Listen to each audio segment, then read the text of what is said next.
नमस्कार, बहुत स्वागत है आप सभी का। मैं हूं आपके साथ नैना यादव। आप देख रहे हैं इंडिया डेली। दोपहर के 3 बज रहे हैं और आज की जो बड़ी खबरें हैं उनसे करवाएंगे आपको रूबरू। आज की वो तमाम बड़ी खबरें जिनका सीधा असर होता है दुनिया के अलग हिस्सों पर, आपकी जीवन पर भी। आज की क्या है बड़ी खबरें, आइए जानते हैं।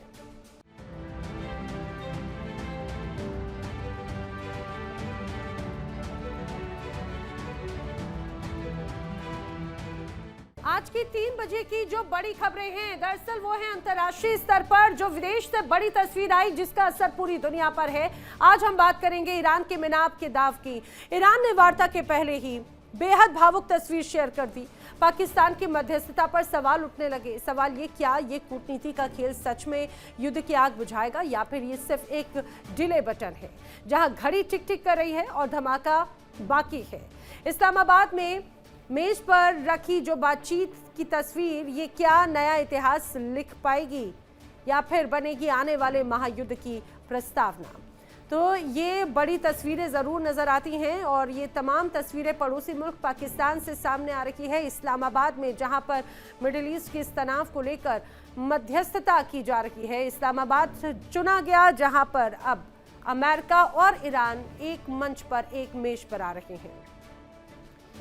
और चलिए शुरुआत करते हैं, दिखाते हैं आपको एक ऐसी तस्वीर जो इस पूरे पीस टॉक पर एक बहुत बड़ा धब्बा दर्शाती है और जो ईरान की तरफ से जारी की गई। दरअसल ईरान ने अब बच्चियों की तस्वीरें पोस्ट की है। ये वो बच्चियां थी जिन्हें अमेरिका के हमले में टारगेट किया गया। देखिए ये मासूम बच्चियों की तस्वीरें, उनके वो बैग जो इस दौरान तस्वीर जो सामने आई है। गालिबाफ जो कि ईरान की संसद के स्पीकर हैं, उन्होंने ये तस्वीर शेयर की। बेहद भावुक कर देने वाली तस्वीर। दरअसल मिनाब के स्कूल में जिन बच्चियों के मारे जाने की तस्वीरें सामने आई हैं, जिस प्लेन में गालिबाफ और अब्बास अरागची इस्लामाबाद पहुंचे, उस प्लेन की सीटों पर ये मासूम बच्चियों का सामान, सफ़ेद रंग का फूल और उनकी तस्वीरों के साथ में वो पहुंचे। ईरान के स्पीकर गालिबाफ पाकिस्तान में है। अमेरिका के साथ में जंग होने को लेकर बातचीत हो रही है। इससे पहले उन्होंने इजरायल और अमेरिकी हमले में मारे गए स्कूली बच्चों को श्रद्धांजलि दी और एक भावुक तस्वीर शेयर की, जिससे साफ पता चलता है कि ये जख्म ईरान के लिए कितना बड़ा है। ईरान की संसद के स्पीकर मोहम्मद बाघेर गालिबाफ के नेतृत्व में एक उच्च स्तरीय प्रतिनिधिमंडल पाकिस्तान की राजधानी इस्लामाबाद पहुंचा है। इस बीच ये तस्वीर अपने आप में बहुत कुछ कहती है। यकीनन आप भी भावुक हो जाएंगे। स्पीकर मोहम्मद बाकर गालिबाफ ने सुबह फ्लाइट की एक तस्वीर सोशल मीडिया पर साझा की। इसमें 28 फरवरी को इजरायल और अमेरिकी सैन्य हमले में ये वो मासूम बच्चे मारे गए थे। इस हमले में मिनाब शहर की एक स्कूल को निशाना बनाया गया था, जिसमें 175 से ज़्यादा बच्चियों की मौत हो गई थी। इस हमले में कई मासूम जद में आए थे, दुनिया भर को झकझोर कर रख दिया था।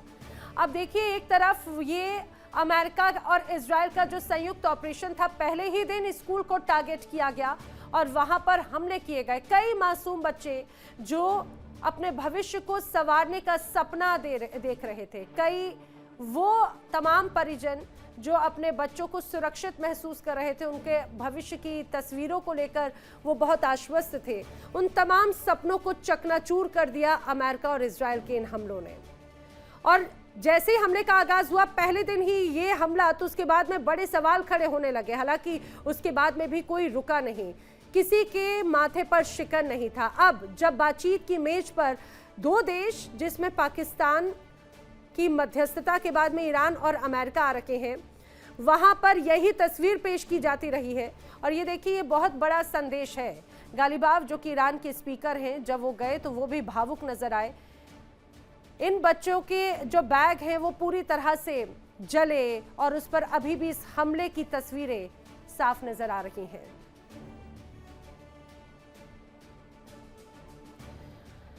और लगातार तमाम बड़ी तस्वीरें जो सामने आ रही हैं उन पर हम अपडेट्स आप तक पहुंचा रहे हैं। मेरे सहयोगी रजनी शर्मा जुड़ रखे हैं, आशीष पांडे मेरे साथ में कनेक्ट हो रहे हैं न्यूज़ रूम से, और साथ ही साथ विकास अब्रोल भी मेरे साथ में कनेक्ट हो रहे हैं। मैं सबसे पहले आशीष आपका रुख करना चाह रही हूँ। ये तस्वीरें देखिए, ये तस्वीर मुझे लगता है बहुत भावुक कर देने वाली है। कितने सपने चकनाचूर हैं, बार बार ऐसा लगता है चीख चीख कर ये बच्चियों की तस्वीरें, ये बैग जो अध जली स्थिति में है, वो ये सवाल पूछ रहे हैं कि आखिर उनका क्या कसूर था, जिन्होंने अभी जिंदगी में ज्यादा कुछ देखा भी नहीं और उनकी जिंदगी ही पूरी तरह से मलबे में ढेर कर दी गई, और इसका जिम्मेदार सिर्फ अमेरिका और इजराइल है और कोई नहीं। बिल्कुल, और ये बोलने में बिल्कुल भी संकोच ना हम लोग करते हैं। आपको याद हो ना, जब आप ही थी और ये तस्वीर, जब ये खबर ब्रेक की गई थी तो बेहद भावुक पल था वो। हम अपना काम कर रहे थे और साथ ही साथ हमें अपने इमोशंस पर कंट्रोल भी करना था, लेकिन ये तस्वीरें अपने आप में बहुत सारे सवाल पैदा करती हैं। आप समझिए कि मिनाब की वो काली सुबह कोई नहीं भूल सकता है,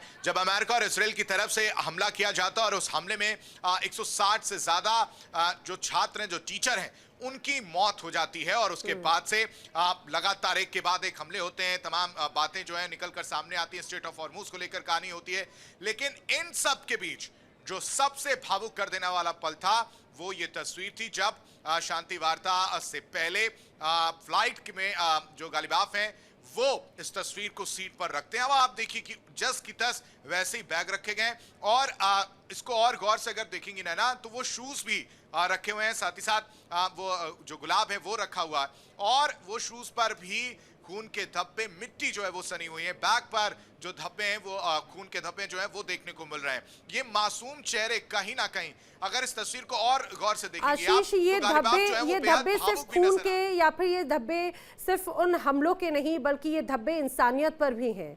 और ठीक है, कहा जाता है कि जंग अपनी तमाम कोई भी सीमा नहीं देखता, लेकिन हर जंग का भी अपना एक रूल होता है और उस रूल के अंतर्गत ही ये अपनी अपनी जंग को आगे बढ़ाया जाता है। लेकिन मुझे लगता है कि इजराइल और अमेरिका ने तो वो सारे धब्बों को अपने ऊपर और भी ज्यादा कर लिया। अभी हम जब बात करें, तस्वीरों को देखकर रोंगटे खड़े हो जाते हैं।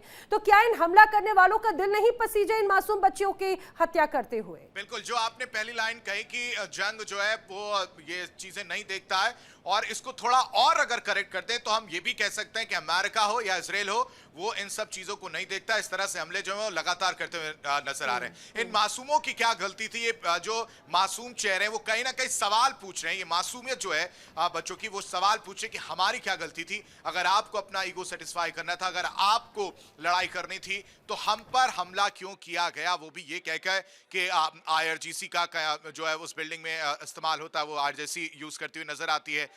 साथ ही साथ होर्मुज को लेकर परेशानी है। मतलब जो प्रेशर था, उस प्रेशर को कम करने का तरीका जो है, डोनाल्ड ट्रंप हो या नेतन्याहू, उन्होंने ये तरीका अपनाया और ये हमला किया गया। ये खून से सने बैग, आप सोचिए ना कि जो बच्चे अपने भविष्य बनाने के लिए सुबह तैयार होकर अपने बैग में कॉपी किताब रखकर, लंच टिफिन बॉक्स रखकर उस स्कूल में पहुंचेंगे, उन्हें क्या पता था कि वो उनकी आखिरी जो उनकी सुबह है वो आखिरी सुबह होगी, और जो हमला होगा उसके बाद से सारी तस्वीर बदल जाएगी। और कहीं ना कहीं एक ये हमला एक इंसानियत पर हमला है, जिससे अमेरिका इस पूरे हमले से बचता हुआ नजर आता। अब ऐसे में ये समझना जरूरी है कि ये फोटो क्यों जो है गालिबाफ के द्वारा इस यहाँ पर दिखाई गई, और क्या मैसेज देने की कोशिश की गई। आप समझिए नैना कि मैसेज क्लियर एंड कट था कि इंसानियत पर ईरान जो है अभी भी भरोसा करता है, और मासूमों पर जो हमला किया गया अमेरिका और इजराइल की तरफ से। लेकिन सबसे खास बात ये कि इस बार ईरान में जिस तरह से मासूम बच्चों की जाने गई, ऐसे ही कई बार खून से सने हुए हाथ ईरान के भी रखे हैं, या फिर वो ये कहा जाए उसके समर्थक प्रॉक्सीज के रखे हैं, जिसमें चाहे बात हमास हो, हिजबुल्ला हो, क्योंकि हमेशा इन हमलों का कहीं ना कहीं खामियाजा आम जनता को भुगतना पड़ता है। और विकास अब्रोल भी मेरे साथ में मौजूद है। विकास, इन तस्वीरों के साथ में ऐसा लगता है कि कई बार अलग अलग लेवल पर वॉर नजर आती है, और ये एक इमेज वॉर है जिसमें इसमें कोई शक नहीं है कि ईरान अव्वल होता हुआ नजर आता है। ईरान के पास में कई ऐसी तमाम अलग अलग तस्वीरें और मौके हैं, अपने पास में कई अलग अलग बिंदु हैं जिसमें वो अमेरिका पर दबाव बना सकता है। ये भी उसी का एक तरीका है।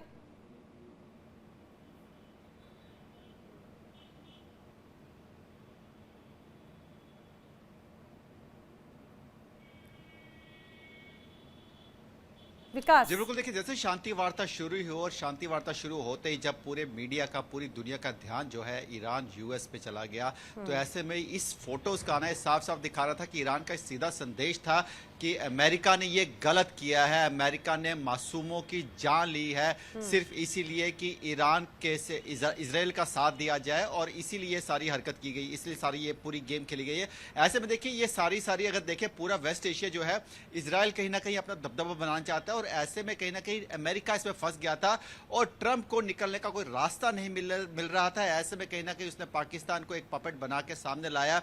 लेकिन अगर आप देखेंगे तो कहीं ना कहीं जब वॉर होती है तो उसमें मासूम लोगों की जान जाती है, और ये साफ साफ दिखाया गया है कि इसमें बहुत कम मासूम लेकिन बहुत ज्यादा मारे गए। और छोटे बच्चों का स्कूल, वो बच्चे जहाँ पे स्कूल में अपना भविष्य देख रहे थे, उनके माँ बाप देख रहे थे कि भविष्य इनका अच्छा उज्जवल होगा, वो एकदम से अंधकार में डूब गया जब उस स्कूल पे मिसाइल हमला हुआ और कई बच्चों की जान गई। देखिए ऐसे में कहीं ना कहीं ये सवाली निशान जरूर लगता है, चाहे वो इजराइल हो या यूएस हो, क्योंकि या तो जब भी हमला किया जाता है तो पहले उस इलाके को खाली करने का बताया जाता है कि इस इलाके में हमला होगा, इस इलाके को खाली कर दिया जाए। लेकिन ऐसे में बिना वार्निंग दिए अगर ऐसे हमले किए जाएं तो कहीं ना कहीं इंसानियत के साथ धोखा होगा। और वो कहीं ना कहीं अमेरिका में ट्रंप जो बैठे हैं अपनी ईगो को शांत करने के लिए, अपने बिजनेस फायदे देखने के लिए ऐसा सब कर रहे हैं, और कहीं ना कहीं उसका नतीजा उनको भुगतना पड़ेगा। अगर आप देखेंगे अभी जो हालात बने, ऐसे हालात में अभी अगर जिस तरह से ये फोटो पब्लिश की गई है, ऐसे में ईरान ने अपना पलड़ा कहीं ना कहीं भारी कर लिया है, और उसने दिखाया है कि हमने शुरुआत नहीं की, ये शुरुआत अमेरिका द्वारा की गई है और इसका अंत जो है कहीं ना कहीं ईरान करेगा। लेकिन देखना ये होगा कि क्या इस वार्ता का कुछ अंजाम निकल पाएगा, कि इस वार्ता का कोई नतीजा निकल पाएगा, ये देखने वाली बात होगी। फिलहाल जिस तरह से पाकिस्तान इसमें मध्यस्थता कर रहा है, मुझे लग नहीं रहा कि इस वार्ता का कोई फायदा है। अगर ईरान और यूएस आपस में कहीं भी बैठ के वार्ता करते तो नतीजा निकलता। पाकिस्तान को बीच में रखना बेमानी था इसमें। ठीक है, वही जिसके खुद के ऊपर, जो खुद अशांत देश है, आतंकवाद का जिसके ऊपर इतना हमेशा से इतना ये कहा जाए इन्फ्लुएंस रहता है, उस वही अगर मध्यस्थता में है, इसका क्या अंजाम होगा ये तो देखने वाली बात है। मैं रजनीश करूं लेकिन उसके पहले जल्दी से एक बड़ी खबर अपने दर्शकों को बता दूं। रॉयटर्स के हवाले से बड़ी खबर यह है कि ईरान की एक शर्त पर अमेरिका राजी हो चुका है। अभी तक कतर और अन्य बैंक की जो संपत्ति है वो बहाल होगी। ईरानी संपत्ति फिलहाल छोड़ देगा अमेरिका, सूत्रों के हवाले से बड़ी खबर है। अमेरिका ने इस पर सहमति जताई है। दरअसल ईरान बार बार इस बात पर जोर दे रहा था कि जो विदेशों में उसकी संपत्तियां हैं उन्हें रिलीज किया जाए, क्योंकि अरबों की संपत्ति विदेशों में है। कई बैंक अकाउंट्स या कई ऐसी अलग प्रॉपर्टीज जो एक तरह से उसकी अर्थव्यवस्था को मजबूती देता है, और अमेरिका की तरफ से कई सैंक्शंस लगाए गए थे, तो इसमें माना जा रहा है फिलहाल उस पर सहमति बनती हुई नजर आती है। तो अपने आप में कहा जा सकता है कि थोड़ा सा सकारात्मकता की तरफ आगे बढ़ते हुए नजर आ रहे हैं रजनीश। ये एक अच्छा एक तरह से संकेत है। देखिए नैना, अगर इस एक शर्त की अगर बात कर ली जाए तो भले ही इस एक शर्त पे अमेरिका राजी हो गया हो, लेकिन आपको ये भी याद रखना होगा नैना कि इस शांति वार्ता से पहले ही जो डोनाल्ड ट्रंप ने साफ तौर पे कह दिया था कि इस शांति वार्ता का हल निकले या ना निकले, उसे ईरान को जो हरमोज है उसे खोलना ही पड़ेगा। तो कहीं ना कहीं जो है वो इनडायरेक्टली ईरान पे दबाव, मानसिक और जो बात की जाए युद्ध का दबाव बनाने की शुरुआत में ही कोशिश कर दी गई थी। उसे डोमिनेट करने की कोशिश की थी कि आप चाहे कुछ भी करें, हार्मोज तो खोलना पड़ेगा। तो कहीं ना कहीं ये ईरान को भी पता है कि डोनाल्ड ट्रंप की जो गले की नस है वो हार्मोज है। अगर हार्मोज नहीं खुलता तो कहीं ना कहीं डोनाल्ड ट्रंप जो है वो पीछे हट रहा है, और यही कारण है हार्मोज की वजह से ही डोनाल्ड ट्रंप जो है वो शांति वार्ता करने को तैयार हुआ था और पहल की गई थी डोनाल्ड ट्रंप की तरफ से। इसके अलावा आपको याद होगा कि डोनाल्ड ट्रंप ने साफ तौर पे ये कहा था कि इस युद्ध का पेस कम कर दिया जाए, इस युद्ध को किसी भी तरीके से खत्म कर दिया जाए, क्योंकि डोनाल्ड ट्रंप को यह पता था कि अगर हार्मोज नहीं खुला तो 20% जो तेल है वो विश्व भर के देशों को नहीं मिलेगा, और अगर ऐसा होता है तो इसका पूरा ठीकरा डोनाल्ड ट्रंप पे ही फूटने वाला है। तो डोनाल्ड ट्रंप इस पूरे मामले को लेकर बैकफुट पे था, ये ईरान को अच्छी तरह पता था। इसीलिए ईरान ने साफ तौर पे कह दिया था ना कोई दबाव सहेंगे और ना कोई डील होगी, ना तो दबाव सहा जाएगा ना डील होगी। अब ऐसे में अगर इस शांति वार्ता से एक दिन पहले डोनाल्ड ट्रंप का इस तरीके का बयान आता है तो आप सोचिए कि शांति वार्ता का हल क्या निकलेगा। हालांकि जिस तरीके से रॉयटर्स के हवाले से ये खबर आई है कि एक शर्त पे डोनाल्ड ट्रंप तैयार हो गए, लेकिन आपको यह भी याद रखना होगा नैना कि 10 शर्तें जो ईरान की तरफ से रखी गई है वो किसी भी हाल में पूरी तरीके से नहीं मानी जा सकती, प्रैक्टिकली ये मुमकिन नहीं है। तो ये देखने वाली बात होगी कि जब ये शांति वार्ता खत्म होगी तो इसका हल क्या निकलेगा। हाँ, तो ये शांति वार्ता एंड होते होते इसका समाधान कुछ निकलेगा, नहीं निकलेगा, और आज कुछ निकलेगा या फिर आने वाले वक्त में भी ये बढ़ता हुआ नजर आएगा, ये देखने वाली बात है। लेकिन इस बीच एक और बड़ी खबर अपने दर्शकों को बता दें कि इस दौरान जिस तरह से पाकिस्तान में भले ही मध्यस्थता के माध्यम से चर्चा हो रही हो, लेकिन पाकिस्तान का रोल क्या है वो भी जरा जान लीजिए। शांति वार्ता में दरअसल पाकिस्तान का कोई अभी बड़ा रोल है ही नहीं, उसके पास कोई पावर नहीं है, सिर्फ पोस्टमैन की भूमिका में है पाकिस्तान, जैसा हम हमेशा से देखते रहे हैं। बस ये कहा जाए कि एक शहर जो है वो तय कर दिया गया, क्योंकि अमेरिका पर भरोसा ईरान को नहीं था, लेकिन बड़ी मुश्किल से मनाया गया है। पाकिस्तान की तरफ से ईरान को कहा गया है कि भाई हम भी मुस्लिम देश हैं, पाकिस्तान में भी शिया मुस्लिमों की बहुत बड़ी तादाद है, तो यहाँ पर आकर बातचीत करना। और जैसा इसके पहले ये बताया भी जाता रहा है कि किस तरह से 1980 या फिर जब जैसे ही पूरी क्रांति शुरू हुई थी उसके बाद से एक बड़ी भूमिका ईरान और अमेरिका के बीच में पाकिस्तान की रही है, लेकिन उसमें इन्फ्लुएंस हमेशा से पाकिस्तान की तरफ अमेरिका का ज़्यादा रहा है, और यही वजह है कि ईरान बहुत ज़्यादा उसमें भरोसा करता हुआ नज़र नहीं आया। लेकिन ओवरऑल इन सारी चीज़ों से इधर मैं एक बात समझना चाह रही हूँ आशीष, अभी जो संभावनाएं नज़र आ रही हैं, आपको ऐसा लग रहा है कि आज की जो बातचीत है उसमें कोई बहुत बड़ी बात नजर आएगी या फिर ये बातचीत और लंबी खिंचती हुई देखने को मिलती है? बिल्कुल नैना, हमने ये खबर भी दिखाई थी कि जो ये बातचीत वाली पहल जो की गई है वो कल तक जो है वो खिंच सकती है। लेकिन सबसे पहले मैं जो आपने इससे पहले बड़ी खबर हमने अपने दर्शकों को दिखाई उसको समझते हैं, उसका क्या डीप एनालिसिस है उसको समझने की जरूरत है। अब आप समझिए कि जब सैंक्शंस लगा दिए गए तो ऐसे में जो ईरान का पैसा था वो अलग अलग देशों में फंसा हुआ था, और जो उन तक पहुंच थी वो लिमिटेड थी, यानी सीमित थी। कतर की अगर बात की जाए तो करीब करीब 6 अरब डॉलर जो है वो कतर में फंसे हुए थे, तो वो लिमिटेड हो जाती है, जिस पर पूरी तरह से प्रतिबंध रहता है। सैंक्शंस की वजह से कोई भी उसको छू नहीं सकता है। लेकिन अब जब हमने वो खबर दिखाई तो उससे एक चीज क्लियर हो गई है, वो ये है कि अब उस पर पहुंच हो सकती है, मतलब उसका इस्तेमाल किया जा सकता है। साथ ही साथ विश्वास, ये बहुत बड़ा वर्ड है, और इसको कायम करने के लिए इसको ईरान जिस तरह से लगातार कह रहा है कि अमेरिका धोखेबाज है, डुअल स्टैंडर्ड रखता है, उस पर विश्वास नहीं किया जा सकता, वो कहीं ना कहीं उन सवालों का जवाब है ये सैंक्शंस को हटाना, और ये पहली मतलब ये शर्त जो है वो मान लेना। तो इससे क्या होगा कि विश्वास जो है वो पनपेगा, भरोसा पनपेगा। इसके बाद से ये जो वार्ता है वो कहीं ना कहीं पॉजिटिव वे में जाएगा, जिसका जिक्र आपने किया। तो इससे एक चीज क्लियर हो रही है पिक्चर की, वो कि स्थायी सॉल्यूशन जो है वो निकालने की कोशिश जो है वो की जा रही है, जिसका पहला स्टेप है ये शर्त मान लेना। दूसरा स्टेप ये है कि विश्वास जो है, विश्वास को लेकर सवाल जो पूछे जा रहे थे, उठ रहे थे ईरान की तरफ से, उस पर जवाब दे देना कि ये जो हमने स्टेप उठाया उससे विश्वास कायम होगा। अब आप आजिए दूसरा पहलू हम लोग अब जिक्र कर रहे हैं, पाकिस्तान की इन्वॉल्वमेंट को लेकर। अब आप समझिए कि पूरे देश में या पूरे वर्ल्ड में अगर हम देखें, हमने पाकिस्तान को बार बार नकाब उसका उतारा है, चाहे बड़े स्तर पर हो चाहे छोटे स्तर पर हो, हर जगह उसको मुंह की खानी पड़ी है। उसकी क्या हरकतें वो किसी से छिपी नहीं है, और हमने उसका जवाब भी दिया है। फिर हमने डिप्लोमेसी के जरिए पूरी तरह से उसको कह सकते हैं कि उसकी जो ऊपर की एक लेयर है जो दूसरों के सामने दिखाने की कोशिश करता, विक्टिम की तरह पेश होने की कोशिश करता, उसको उतार कर रख दिया।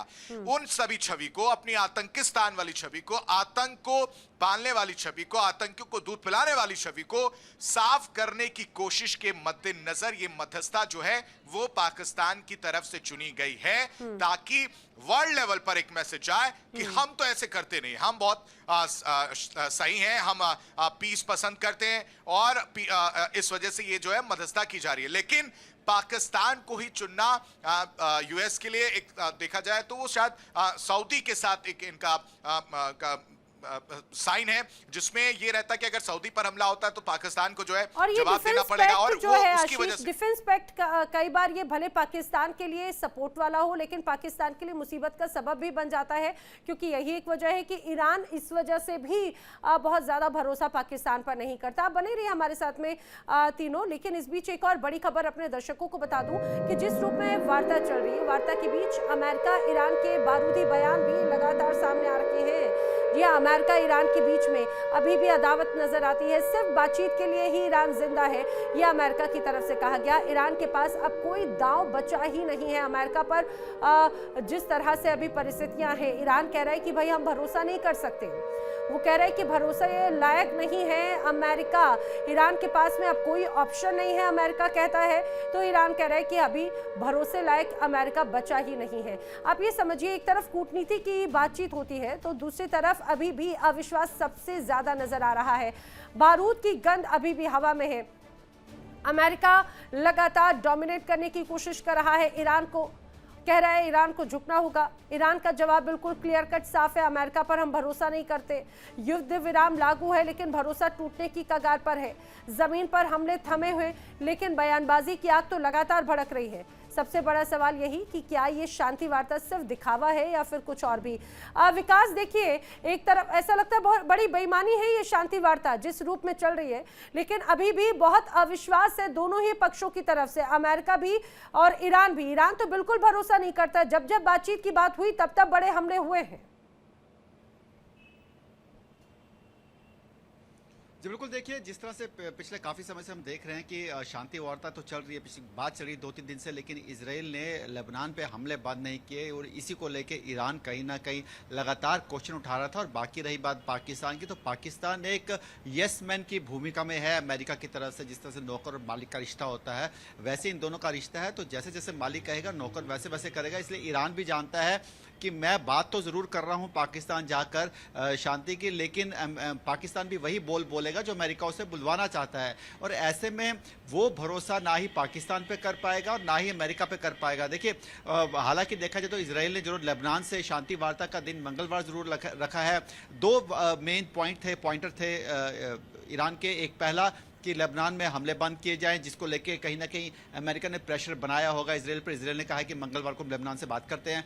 दूसरा कि उसके जितने भी एसेट्स हैं उनको जो है अनफ्रीज किया जाए। हालांकि अनफ्रीज जरूर किया गया है, लेकिन एक शर्त यह भी है कि हॉर्मुज स्ट्रेट को खोला जाए। क्या ईरान इस पर सहमत होता है, ये देखने वाली बात होगी, क्योंकि देखा गया पिछली बार ईरान यही कहता है कि जब से हमारी और अमेरिका की आपस में एक दुश्मनी सी हुई है, उतनी बार जितनी बार संधि प्रस्ताव आए हैं, शांति वार्ता की बात की, अमेरिका ने हमेशा पीठ पे छुरा घोंपा है। ऐसे में अमेरिका इजराइल पे विश्वास करना बहुत मुश्किल है, क्योंकि कई ऐसे मौके आए हैं जब इजराइल ने हमला किया तो अमेरिका ने बोल दिया साफ साफ कि इस हमले के बारे में मुझे कुछ नहीं पता। देखिए कोई भी हमला बिना अमेरिका की मर्जी के बिना नहीं हो सकता, बिकॉज अमेरिका ही है जो इजराइल को इतना हथियार सप्लाई करता है। क्योंकि अगर इजराइल के बस पे जाए और देखिए ये वही तो बात है, जुबान पर भले ही अभी यहाँ पर मुस्कान नजर आ रही हो लेकिन हकीकत क्या है वो सभी जानते हैं। रजनीश, ये बिल्कुल मैडमैन थ्योरी एक तरह से अमेरिका अपनाने की कोशिश करता है, माहौल बनाता है और दूसरी तरफ ताकि डराने की भी, लेकिन वो खुद भी बैक चैनल से चाहता है कि भाई बातचीत हो जाए। ये पूरी वार्ता जितनी जरूरी ईरान के लिए उससे कहीं ज्यादा जरूरी अमेरिका के लिए भी है।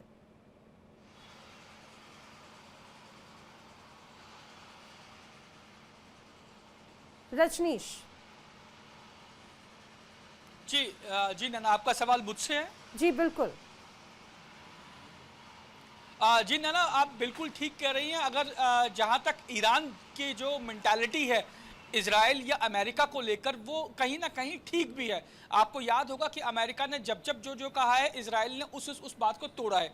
अमेरिका ने सीज फायर की बात की लेकिन इजराइल ने उसका साथ नहीं दिया। तो कहीं ना कहीं ये साफ तौर पे ये दर्शाता है कि जो डोनाल्ड ट्रंप है उनकी बातों पर विश्वास नहीं किया जा सकता।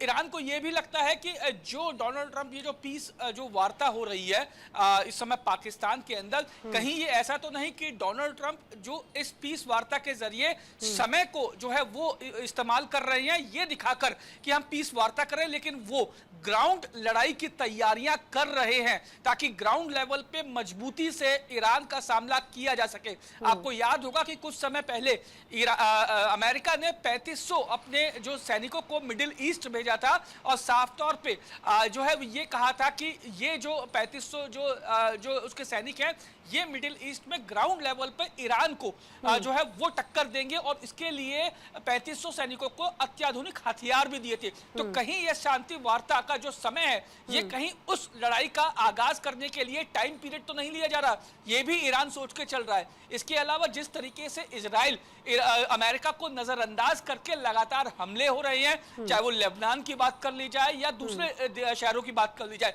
तो ऐसे में ईरान को यह लगता है कि किसी भी हालत में ना तो अमेरिका पे यकीन किया जा सकता है और ना ही इजराइल पे, क्योंकि अमेरिका इजराइल को हथियार देता है और ऐसे में अगर इजराइल उन हथियारों का इस्तेमाल ईरान के विरोध में कर रहा है तो कहीं ना कहीं इनडायरेक्टली इजराइल को अमेरिका सपोर्ट कर रहा है, लेकिन खुले तौर पे प्रैक्टिकली सबके सामने दिखाने के लिए वो पीस, शांति और युद्ध रोकने की बात कर रहा है। आपको याद होगा जब अमेरिका ने वेनेजुएला पे हमला, वेनेजुएला के राष्ट्रपति को बंधक बनाया था तो उसके बाद वेनेजुएला पे पूरा कंट्रोल किया था।